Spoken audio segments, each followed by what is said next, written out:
Salam Planter Indonesia. Dalam tips penafsiran harga pembelian ladang seandainya kita mau berinvestasi di part yang kedua ini, kita akan membahas berkaitan dengan tanamannya. Sebelum kita membahas tanaman, yang tip yang masih ada satu lagi yang ketinggalan. Yang pertama adalah mengenai ukuran. Kepada para bapak ibu semuanya dan para planter ataupun masyarakat yang membeli ladang, pastikan dulu kesesuaian ukurannya, benar atau salah. Lebih bagus kita membayar tukang ukur kembali lagi untuk menentukan seberapa benar lahan yang mau dibeli. Ukurannya berapa? Kalau di surat misalnya 3,25 hektar, benar nggak 3,25 hektar? Kemudian tips yang kedua, setelah kita sudah tahu ukurannya, maka sekali lagi jelajahi seluruh lahan yang ada. Lebih bagus memakan waktu dan tenaga pada titik awal daripada kita tertipu pada titik akhirnya. Lebih bagus kita 3,25 hektar adalah kita kelilingi semuanya. Kita kelilingi tapal batasnya mana, kemudian jangan lupa bahwa tata batas ini nanti akan menentukan, kemarin sudah kita sampaikan kepemilikannya, maka sekarang tata batasnya dengan ratiman mana, dengan bandi mana, dengan parmin mana, ini penting untuk kita pahami bareng-bareng. Dan yang ketiga, setiap beli ladang biasanya kita akan bertanya berapa pokok ini, totalnya 3,25 hektar. Jikalau angkanya si pemilik ladang ngomong 325 pokok, maka saran saya jelajahi satu persatu. Jangan sampai kita hanya percaya saja setelah teken dalam sebuah akta jual beli, ternyata yang ada bukan 325, ternyata 300. Kalau udah 300 dari angka itu, kita pasti beli ladang pengen akan kapan sih akan kembali lagi total modal yang kita keluarkan. Kalau 325, ternyata yang ada 300, ya kita udah rugi jauh. Jangan sampai kita membeli kucing dalam karung. Apa yang disampaikan sama penjualnya, kita telusuri satu persatu pokoknya. Kemudian yang kedua, yang keempat adalah seberapa produktifkah tanaman yang ada. Ingat para petani dan para bapak ibu semuanya bahwa kelapa sawit memiliki umur puncaknya adalah 15-17 tahun. Itu dengan syarat apabila dikelola dengan bagus, pemupukannya bagus, perawatannya bagus. Namun jikalau perawatan tidak bagus, sudah lama ditinggal, maka umur puncaknya itu akan bergeser ke bawah, bukan bergeser ke atas. Yang harusnya 15-17 tahun ternyata 10 tahun puncaknya karena lama ditinggalkan, nggak dirawat. Otomatis dia udah melewati umur puncak. Apalagi kita beli sawit yang usianya udah tua-tua, yang udah tinggi-tinggi, siap-siap. Berapa banyak yang akan kita keluarkan lagi, kembali lagi kepada kita modal udah kita keluarkan, kita dapatnya berapa lagi? Jangan sampai kita membeli ladang hanya lifetime-nya atau umurnya cuma 3 tahun, kita udah replanting lagi, biaya lagi. Seperti itu. Nah, maka harus dijelajahi pokok per pokok. Kalau perlu kita datangi, kita panggil anak kita, saudara kita, teman-teman kita untuk memastikan berapa pokok dalam tanah yang kita mau beli.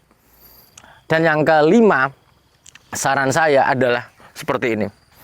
Harga jual kelapa sawit, orang akan menjual ladangnya itu ada dua hal. Yang pertama itu lagi butuh duit pastinya. Ini jauh lebih bagus kalau lo butuh duit. Yang kedua adalah bahwa lahannya bermasalah. Bermasalah dalam artian adalah apakah dia memang tidak sesuai lagi dengan biaya yang dikeluarkan. Kalau dia masalah misalnya menjual ladangnya gara-gara butuh duit sih nggak ada masalah.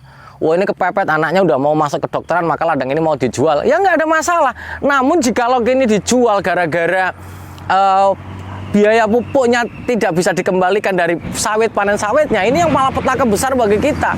Yang terjadi adalah kerugian akan panjang.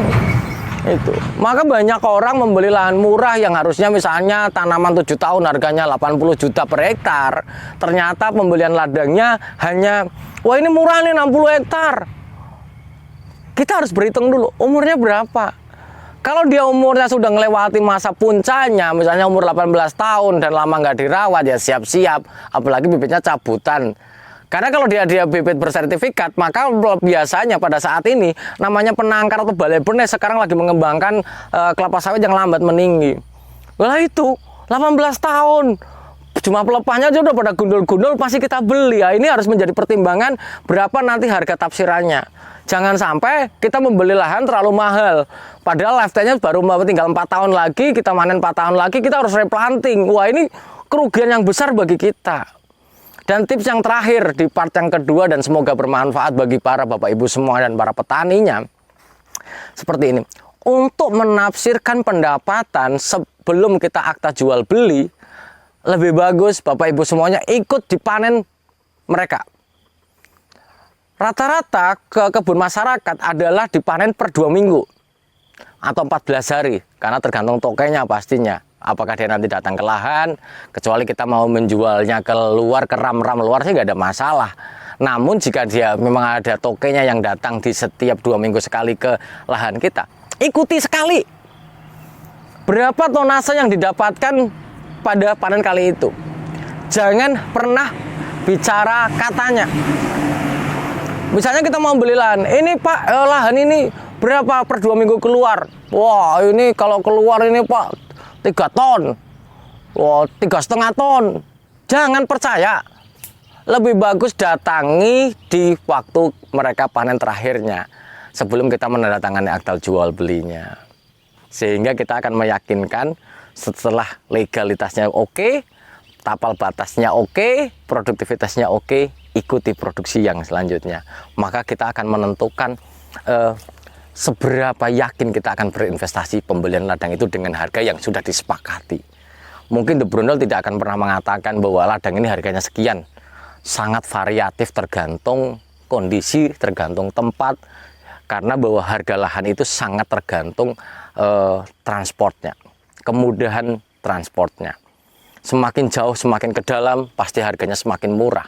Tapi kalau lahan-lahan di tepi jalan, otomatis dong yang lebih mahal pastinya. Makanya para planter semuanya, pastikan semuanya dulu untuk meyakinkan hati kita untuk membeli ladang kita dengan tafsiran-tafsiran yang penuh dengan pertimbangan. Mungkin itu saja dulu yang dapat saya sampaikan. Semoga bermanfaat bagi Bapak Ibu semuanya. Tetap semangat menghijaukan dunia tanpa syarat. Ingat, kelapa sawit Indonesia adalah tanaman yang akan memenuhi devisa negara Indonesia. Dan potensi kedepannya masih sangat bagus, khususnya bagi petani masyarakat. Terima kasih. Salam planter Indonesia.